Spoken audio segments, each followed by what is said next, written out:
गॅसच मिळत नाही तर लोकांना देणार कसं? बंद करायची वेळ आलेली आहे.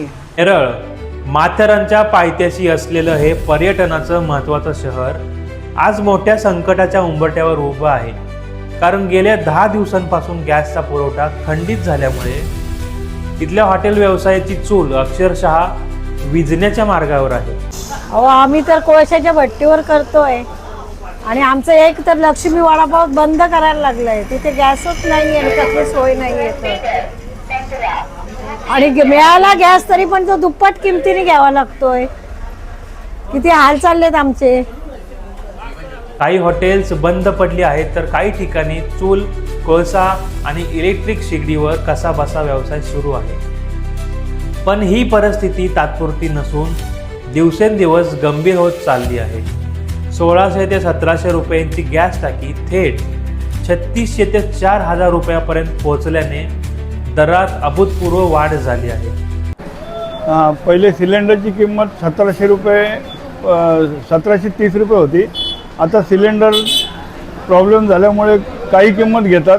जवळजवळ पहिले सुरुवातीला 2500ला घेतला, आता 3500-4000 रुपये कुठलीही किंमत मोजायला लागते. तर ते सिलेंडर ते सुद्धा मिळत नाही घेऊन. पण गिऱ्हाईकाला त्याच्यामुळे भाव जास्त वाढीव घ्यायला लागतो.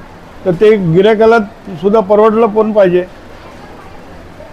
आणि हा फक्त महागाईचा प्रश्न नसून थेट व्यवसाय टिकवण्याचा प्रश्न बनला आहे. हॉटेल मालकांसमोर दर वाढवला तर ग्राहक गमावू आणि नाही वाढवला तर व्यवसाय बंद असा दुहेरी काटाचा फास आवळला जातोय.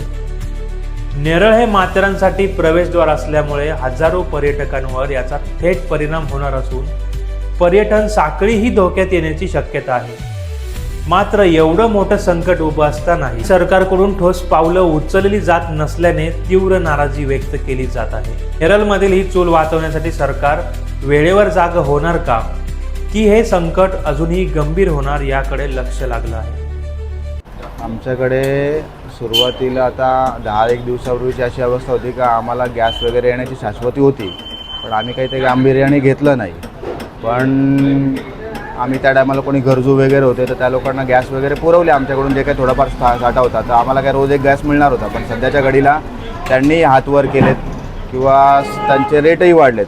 पण रेट वाढले तर त्याच्यामुळे ती जास्त गडबड झाली आहे. आणि दुसरी गोष्ट का आता याच्यामध्ये आता आम्ही मेनूमध्ये रेट वगैरे वाढवायचं म्हटलं तर आमचे रेग्युलर कस्टमर्स वगैरे आहेत ते तुटत आहेत.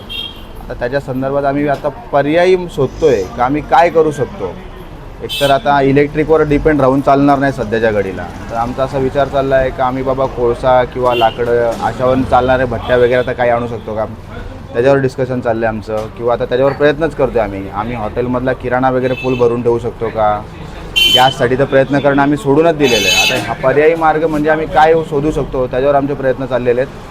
दुसरी गोष्ट आता गॅसचे भाव वाढलेत. म्हणजे सुरुवातीला नाही बोलता शेवटचा आमचा जो गॅसचा लिगल भाव होता नाही बोलता 1650 रुपये वगैरे भाव होता.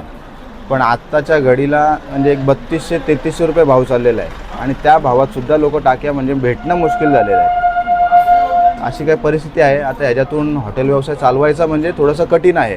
कारण की एक्सपेन्स वाढलेत आणि जो प्रॉफिट मार्जिन आहे तो तर घटतच चाललेला आहे. तर त्याच्यामध्ये आणि आता जर मोदी साहेबांचं काल जे भाषण ऐकलं त्याच्यातून आम्हाला असं दिसण्यात आलं आहे का थोडंसं जरा गांभीर्याने घेतलं पाहिजे.